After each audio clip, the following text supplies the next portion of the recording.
बेगूसराय में सिमरिया में भी फूक फाक के सब जिलेबी और पूरी दही बुनिया खा के आते हैं।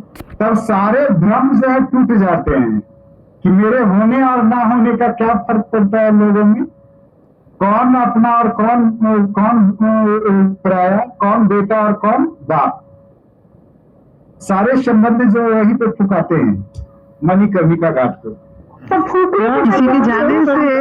किसी के जाने से आज तक कोई कुर्सी खाली मिली है क्या सर? चाहे कितनी मेरी सत्ता देख लो, एनएसएम से लेके अब तक सारी कुर्सियां भरती जरूर है। तो बस हाँ वही ये कब्जा। चलिए, तो हम लोग बात कर रहे हैं इतिहास, है ना। कहता है इतिहास कारणों से नहीं चलती, भाग से चलता है। ठीक है, इतिहास कारणों से नहीं चलती, भाग से चलता है। कारण से क्या चलता है? विज्ञान चलता है। कारण से विज्ञान चलता है, लेकिन सच्चा इतिहासकार जो है क्या करते हैं? डेस्टिनी को समझता है और बाकी चीजों को नहीं, सीधे सीधे ये खारिज करता है। विज्ञान को सीधे सीधे खारिज करता है। तो कहता है इतिहास विज्ञान कभी हो ही नहीं सकता। ये क्या है? कला है। जो 8 संस्कृतियां बताई है ना, प्रमुख 8 संस्कृतियां, तो इन संस्कृतियों में कौन है 8 प्रमुख संस्कृतियां स्पेंडलर ने जो चुना है ना। तो वो पहला कहा क्या? तो इजिप्शियन, है ना, मिस्रियन सभ्यता, मिस्रियन जो इजिप्ट वाला है ना, मिस्रियन सभ्यता। और इसको क्या कहा? ये प्रतीक पथ है। क्या है? प्रतीक पथ है ना। बेबीलोनियन सभ्यता, फिर उसमें जो है इंडियन सभ्यता को भी माना, है ना। तीसरे नंबर पे इंडियन सभ्यता को माना, और ये कहा प्रतीक शून्य है ना। भारतीय सभ्यता क्या है? प्रतीक शून्य है। फिर जो है इसके आगे किसको? तो चीनी सभ्यता को रखा। इसके बाद जो है आप देखोगे तो क्लासिकल या एपोलोनियन सभ्यता को रखा। एपोलोनियन सभ्यता या क्लासिकल सभ्यता के अंतर्गत किसको करते हैं? तो ग्रीक सभ्यता की बात करते हैं। और गला क्यों मुस्कुरा है?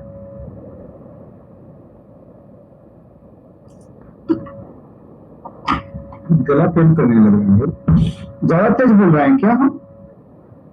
नहीं सर, नहीं सर, गला पेन करने लगे। तो क्लासिकल जो कि यहाँ पे देखेंगे क्या कि एपोलोनियन सभ्यता की बात करता है, यानी कि ग्रीक फॉर्म की बात करता है ना। ये ग्रीक रोमन सभ्यता की बात करता है, और इसके बारे में ये कहता है कि ये प्रतीकात्मक शरीर के रूप में। किस रूप में? प्रतीकात्मक शरीर के रूप में। इसके बाद जो है अरबियन सभ्यता की बात करता है या मैजियन सभ्यता की बात करता है, और इसमें जो है कि कहता है ये प्रतीक गुफा है ना, कैव है, प्रतीक गुफा के रूप में। ठीक है। इसके बाद जो है मैक्सिकन यानी माया सभ्यता की बात करता है, और इसके बाद जो है पश्चिमी या फास्टियन, है ना, पश्चिमी या फास्टियन की बात करता है, और ये कहता है कि ये अनंत स्थान, प्रतीक के रूप में अनंत स्थान के रूप में मानता है। और कहते हैं क्या कि ये 8 सभ्यताएं जो है इनके जीवन काल जो है कितने तक है? 1000 साल तक के जो है ये सारी संस्कृतियों का क्या है? जीवन काल है ना। इन सारी संस्कृतियों को जो है ये 1000 साल मानता है। पता है बहुत बढ़ा लो तो 1500 तक जाएगा, उससे ज्यादा नहीं जाएगा। सर 2 बातें समझनी थी सर। ये रोमन ग्रीक के बारे में जो बात की प्रतीकात्मक शरीर के रूप में, और पश्चिमी या फारसी सभ्यता अनंत स्थान है, ये दोनों को सिर्फ थोड़ा सा क्लियर कीजिए। यहाँ पे अनंत स्थान उनकी सेंस में कहा है। हमने कहा कि सभ्यताएं क्या होती है? संस्कृतियां जन्म देती है,